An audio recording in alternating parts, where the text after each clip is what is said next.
Precisa ter muito cuidado quando você vai estabelecer um relacionamento com o outro, colocando a sua intimidade, a intimidade do seu coração, colocando seus sentimentos.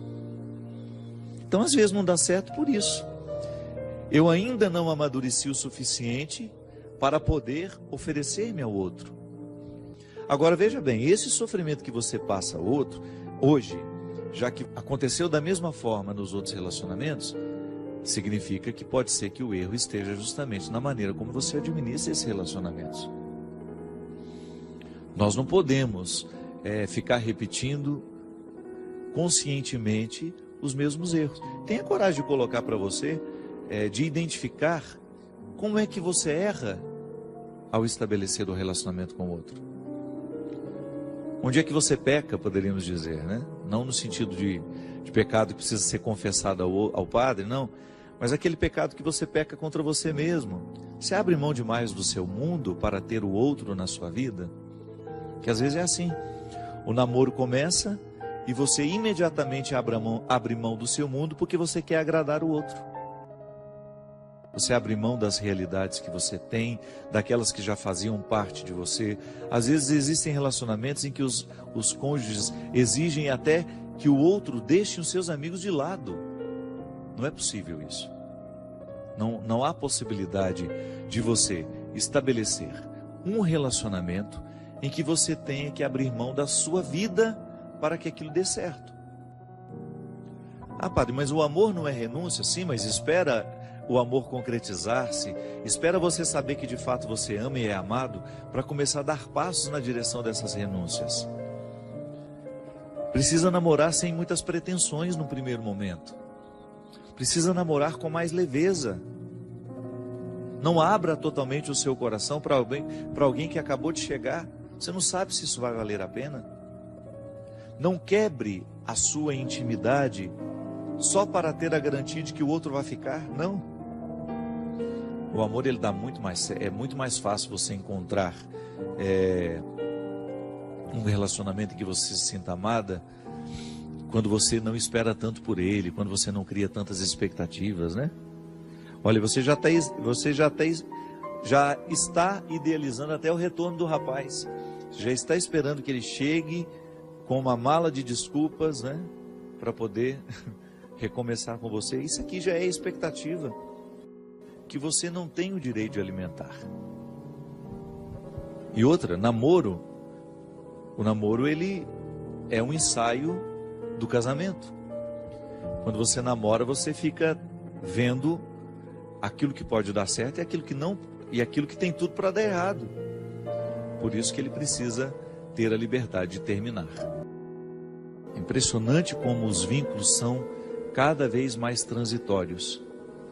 Nós temos dificuldade de fazer com que um relacionamento quebre aquela primeira barreira da superficialidade, que ele fique fecundo. E não é só namoro, não. Até um relacionamento de amizade passa por esse risco. Como é difícil a gente alimentar uma amizade profunda.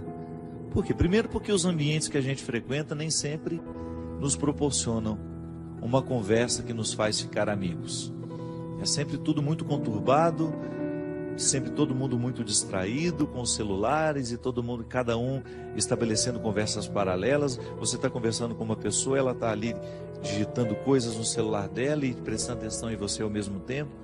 Então nós somos muito superficiais, estamos vivendo de maneira muito superficiais. É natural que os nossos relacionamentos também entrem pela mesma perspectiva, né? Não é possível a gente criar vínculos fecundos com tanta superficialidade. É uma mudança de vida mesmo. Passa pelo conceito de conversão. Interessante, né? A conversão que Jesus nos propõe é justamente a gente ir cada vez mais tomando posse do nosso coração. É um movimento de profundidade, veja bem. É um movimento que faz com que a gente tenha uma busca interior que nunca vai terminar. A superficialidade tem fim, a profundidade não. Quando você opta por viver uma busca de amadurecimento, por exemplo, como essa menina aqui, por que os meus relacionamentos não dão certo? É preciso investigar-se. Não dá para ir fazendo esse rolo compressor apenas dando a desculpa para si mesmo e para os outros. Ah, eu tenho dificuldade de amar e ser amada. Eu tenho dificuldade de ser fiel. A pessoa nunca toca de fato o cerne das questões. Porque ninguém é assim por acaso. Algum motivo ali precisa ser descoberto, ser investigado, para que a gente tenha condições de mexer nele. Aristóteles, um filósofo clássico, dizia que a vida só vale a pena ser vivida à medida em que ela é refletida. Aquele que não reflete a vida que vive, aquele que não reflete a experiência pessoal, diária, nós podemos chamar até isso de exame de consciência, né? Faz uma leitura cristã disso. O que é o exame de consciência? Aquela oportunidade que a gente tem de voltar os olhos para o nosso jeito de viver, para a vida que nós estamos escolhendo, e aí você ter coragem de ser o seu juiz, de ter coragem de fazer uma interpretação se está sendo justo ou não aquilo que você estabelece para você. Qual é o papel do juiz?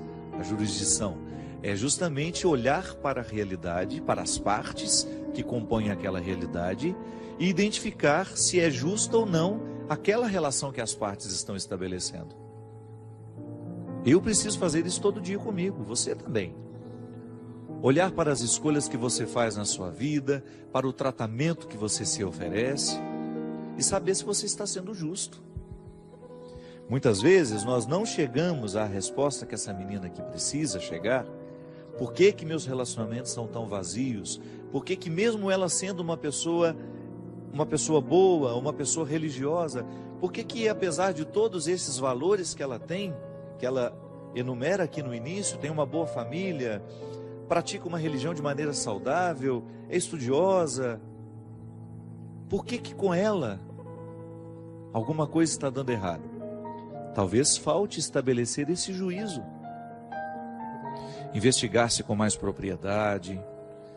E quando o assunto é relacionamento, gente, a primeira coisa que nós precisamos colocar no tribunal é o tanto que a gente se ama. Como é que você sabe que é um relacionamento doentio? Quando não existe alegria na entrega. Quando você percebe que o outro está lhe pedindo aquilo que você não poderia dar a ele, que é a sua identidade.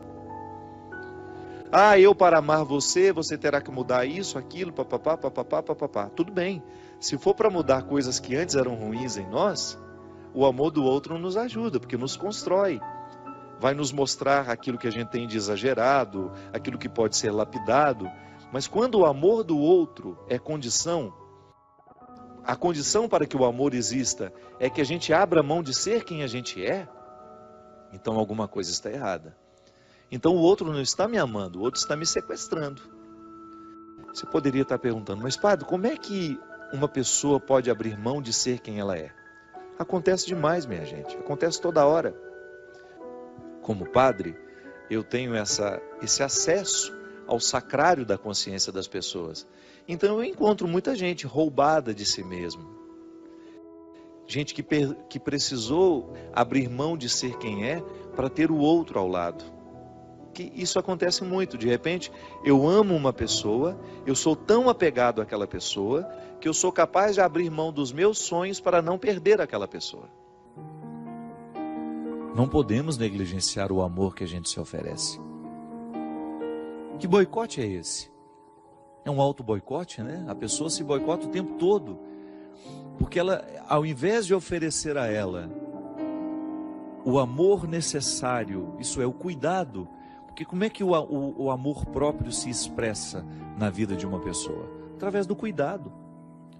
Do cuidado que eu tenho comigo, com o meu corpo, com a minha saúde, o cuidado que eu tenho com a minha alma, com o meu espírito, aquilo que eu me ofereço diariamente, o livro que eu leio, a música que eu escuto, os lugares que eu frequento, os amigos que eu deixo ter uma autoridade sobre mim. Tudo isso é expressão do amor próprio. Quem não se ama, não passa no filtro aquilo que se oferece.